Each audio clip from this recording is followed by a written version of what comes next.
Empezamos con una fecha, un lugar que yo creo que está grabado a fuego en la memoria de España. Sevilla, 24 de enero de 2009.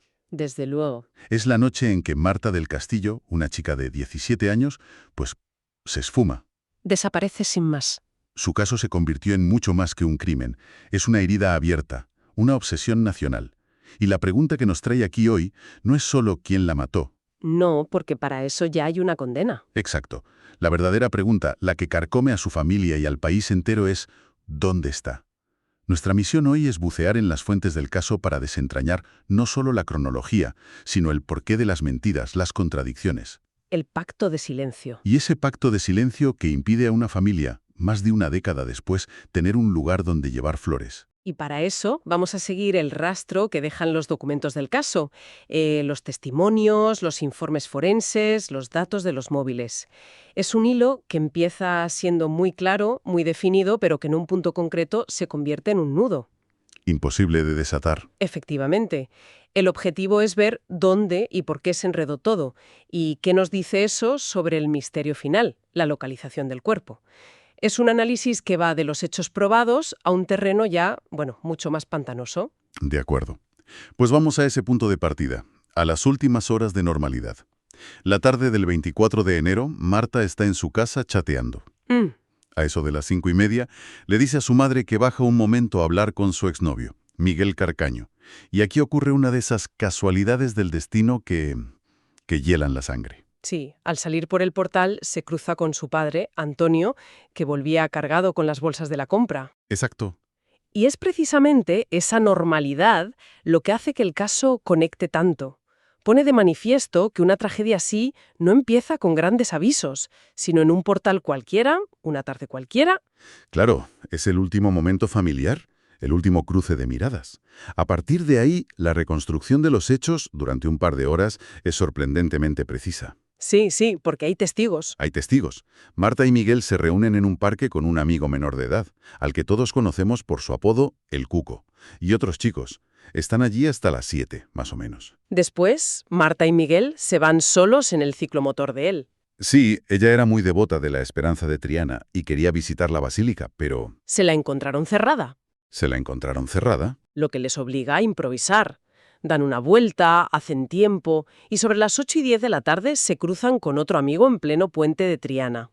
Charlan unos minutos. Claro, y todos estos testimonios, junto a los datos de sus teléfonos móviles, van creando un mapa casi minuto a minuto de sus movimientos. Un mapa que les lleva a un destino final, el piso de la calle León 13. Un piso que es clave. Hay que aclarar que no era la vivienda habitual de Miguel Carcaño, sino... Era de su hermanastro, Francisco Javier Delgado. Eso es.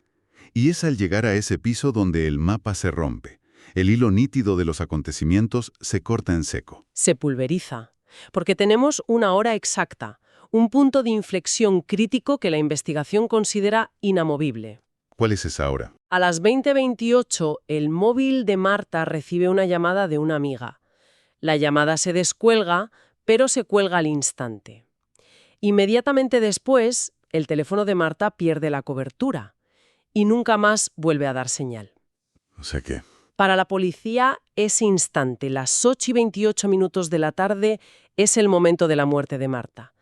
Todo lo que viene después es oscuridad, caos y sobre todo mentiras. Un caos que para la familia empieza esa misma noche. Su madre, preocupada porque no llega, empieza a llamar. Contacta con Samuel Benítez, amigo de Miguel, y aquí sucede algo que ya de por sí es rarísimo. ¿La coartada? Samuel le da una coartada para Miguel, pero en tiempo futuro. Le dice algo como, tranquila, Miguel la dejará en casa sobre tal hora, una hora que todavía no había llegado.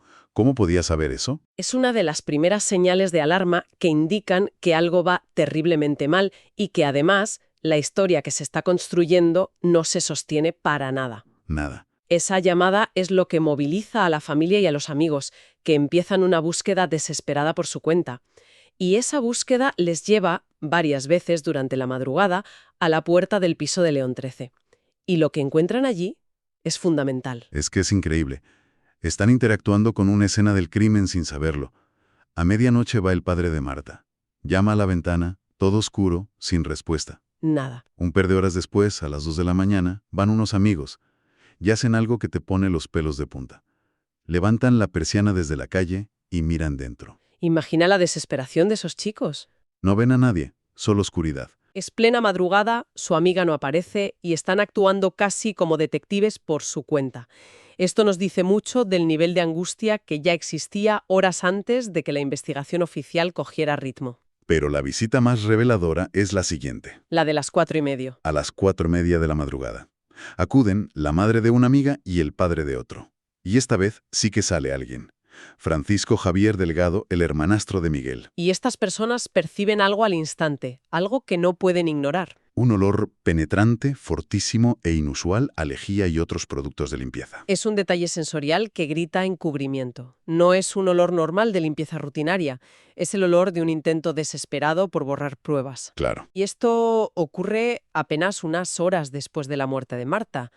Cuando el tío de Marta consigue entrar por fin en el piso, a las 6 de la mañana, se encuentra a Miguel Carcaño saliendo del dormitorio principal. Pero la pieza que completa este puzzle nocturno no viene de la familia. No, viene de un vecino. Sí, un testimonio externo que es demoledor.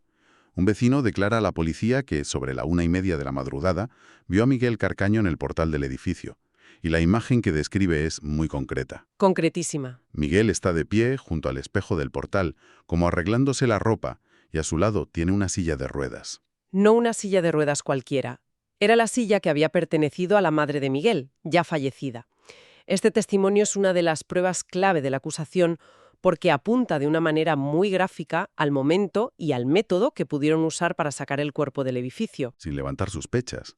Exacto. Un cuerpo en una silla de ruedas, cubierto, de madrugada, pues pasa mucho más desapercibido. Vale, hasta aquí tenemos una cronología bastante clara, una hora de la muerte y una serie de pistas en la escena del crimen. Pero todo esto se vuelve un lodazal en cuanto el principal sospechoso, Miguel Carcaño, abre la boca. Uf. Y no para de cambiar lo que dice. Es un caos deliberado. Y lo que sugieren las fuentes del caso es que cada versión, cada cambio de guión tenía un propósito muy, muy concreto. No eran simplemente mentiras erráticas. No. Sino movimientos estratégicos en una partida muy macabra. Vamos a analizarlas, porque es un laberinto. La primera gran confesión. La del cenicero. La del cenicero. Carcaño dice que discutió con Marta, que la golpeó en la sien con un cenicero pesado y que al pensar que estaba muerta, llamó a El Cuco y a Samuel Benítez. Según esta versión, entre los tres envolvieron el cuerpo y lo arrojaron al río Guadalquivir. Y esta primera versión tiene una consecuencia inmediata y masiva. Vuelca todos los recursos de la investigación en el río. Claro. Vimos durante semanas a la Unidad Militar de Emergencias, a buzos, a la Guardia Civil, rastreando el Guadalquivir. Fue una búsqueda exhaustiva, carísima y mediática que, como sabemos, no dio ningún resultado. Absolutamente ninguno. El cuerpo no estaba allí. Exacto. Y como no aparece, Carcaño da un volantazo y cambia radicalmente la historia. Aquí llega la segunda versión, en la que implica el Cuco de una forma mucho más grave. Sí, muchísimo más. Ahora dice que fue el menor quien intentó agredir sexualmente a Marta y, para que no gritara, la asfixió con un cable. Y el destino del cuerpo también cambia. Afirma que lo tiraron a un contenedor de basura. Y de nuevo, la investigación se desplaza. Se inicia otra búsqueda titánica, esta vez en el vertedero municipal de Sevilla, removiendo toneladas de basura. Otra vez, un montón de recursos. Pero aquí es donde vemos un movimiento que, según el análisis de las fuentes, es puramente estratégico. Al introducir el delito de agresión sexual, el escenario judicial cambiaba por completo. ¿A qué te refieres? ¿No le perjudicaba confesar un crimen que era todavía más grave? Podría parecerlo, pero hay una clave en el sistema judicial de la época. Un asesinato era juzgado por un jurado popular, es decir, por ciudadanos. Vale. En cambio, los delitos que incluían agresión sexual eran competencia de un tribunal profesional, formado por jueces. En un caso con la enorme presión mediática y social que tenía este en Sevilla, un jurado popular era visto como algo muy impredecible y fácilmente influenciable. Claro. La estrategia, presuntamente, era buscar un tribunal técnico considerado menos contaminado por el clamor de la calle. Es un cambio de tablero total. Es una jugada legal escalofriante, usar la propia gravedad del crimen para buscar un juicio supuestamente más favorable. Y finalmente, llega la tercera gran versión, la que mantiene a día de hoy, Sí, en esta él se quita de en medio como autor material. y señala directamente a su hermanastro, Francisco Javier Delgado. En esta última versión, el móvil ya no es una simple discusión de pareja. Carcaño afirma que la pelea era entre él y su hermano por un tema de dinero, por una estafa con la hipoteca del piso de León XIII. Ah, Según él, Marta se metió en medio para defenderle y Francisco Javier, en un arrebato de ira, la golpeó mortalmente con la culata de una pistola. Y añade que fue su propio hermano quien se deshizo del cuerpo en una finca en La Rinconada. 3 versiones, 3 armas distintas, 3 lugares diferentes para el cuerpo. Es un disparate. Y mientras tanto, ¿qué dicen las pruebas forenses que se encontraron en el piso? Pues las pruebas confirman que allí pasó algo y que hubo varias personas implicadas, pero no logran armar el relato definitivo. No lo aclaran. No. Por ejemplo, se encontró ADN de Marta mezclado con el del Cuco en un tensiómetro. En un cable eléctrico se halló ADN del hermanastro y de su novia. O sea, que estaban ahí. Estos hallazgos son compatibles con la presencia de todos ellos en la escena, pero no aclaran quién hizo qué ni en qué orden. Las pruebas objetivas no pueden competir con el caos de las declaraciones. Y con este lío de versiones contradictorias y pruebas no concluyentes, llegamos a los juicios. En plural, porque el Cuco, al ser menor, tuvo un juicio aparte, Y solo fue condenado por encubrimiento. solo por encubrimiento. Pero el juicio principal, el de los adultos, acabó con un veredicto que fue como una bomba para la opinión pública. Un shock absoluto. El tribunal condena únicamente a Miguel Carcaño por asesinato a 20 años de cárcel y el resto de los acusados, Samuel Benítez, el hermanastro Francisco Javier y la novia de este, son absueltos de todos los cargos por falta de pruebas. La indignación social fue tremenda. Y aquí la fuente del análisis apunta a lo que considera un fallo fundamental del proceso, algo que a mucha gente le costó entender. Sí, Se dio más credibilidad a las declaraciones de los acusados, que se contradecían entre sí y con sus propias versiones anteriores, que a ciertas pruebas científicas objetivas. y el ejemplo más frustrante de esto es el posicionamiento del teléfono móvil de Francisco Javier Delgado, el hermanastro. A ver, Tienes un dato objetivo, una prueba tecnológica, que sitúa su terminal en la zona del piso de León XIII hasta como mínimo las 9:15 de esa noche. 9:15. Es decir, casi 45 minutos después de la hora oficial de la muerte de Marta. El siempre mantivo que se había marchado de allí mucho antes. Y el tribunal se cree su coartada. El tribunal le da más peso a su palabra que al dato que proporcionan las antenas de telefonía. La sentencia argumenta que el posicionamiento no es 100% exacto, que podría estar en un bar cercano. Pero para la familia y para gran parte de la sociedad fue la prueba de que se aceptó una versión que chocaba frontalmente con la tecnología. Se sintió como una oportunidad perdida para atar todos los cabos. Entonces, al final de todo este recorrido, ¿qué nos queda? Nos queda el impacto humano, la imagen de unos padres que, más de una década después, siguen luchando. Siguen. La fuente que manejamos recoge un detalle que es absolutamente desgarrador.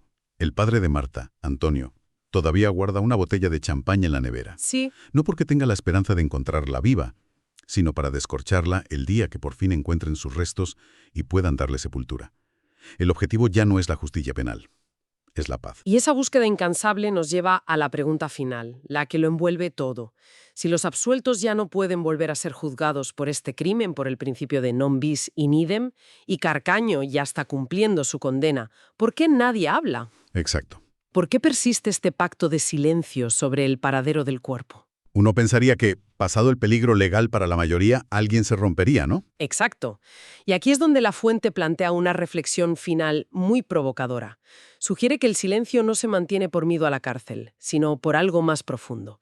El terror al estigma social perpetuo. El estigma. El lugar donde yace Marta del Castillo, sus restos, contienen la verdad final, contienen la firma de su asesino o asesinos. ¿Qué quieres decir con la firma? Que el hallazgo del cuerpo podría desvelar la causa real de la muerte y con ello al verdadero culpable. Por ejemplo, si los forenses encontraran el hueso hyoides del cuello roto, eso indicaría un estrangulamiento, lo que desmontaría por completo la versión del golpe con el cenicero por la que Carcaño fue condenado. El cuerpo hablaría. El cuerpo hablaría. Señalaría inequívocamente al responsable o responsables, y aunque esa revelación ya no tuviera consecuencias penales para los absueltos, sí tendría una consecuencia social devastadora. Claro, el repudio. El silencio se mantiene para evitar que su nombre, el de su familia, quede grabado para siempre en la historia como el autor de uno de los crímenes más repudiados de España.